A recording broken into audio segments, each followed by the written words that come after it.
ఎనిమిదేళ్ల కాడనిది ఆటే కాదు, నువ్వు 16 ఏళ్ల చదవనిది చదువే కాదు.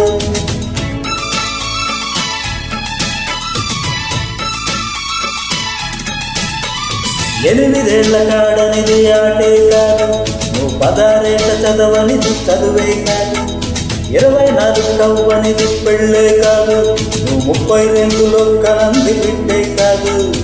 8గా మనిషి బ్రతుకు పంచుకో, 8గా మనిషి బ్రతుకు పంచుకో, ఏ 8లో ఉన్నావో ఎంచుకో.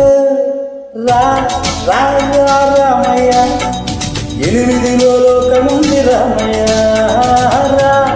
రా రా రామయ్య, నీ గుట్టు మట్టు బయట పెడక వినవయ్యా.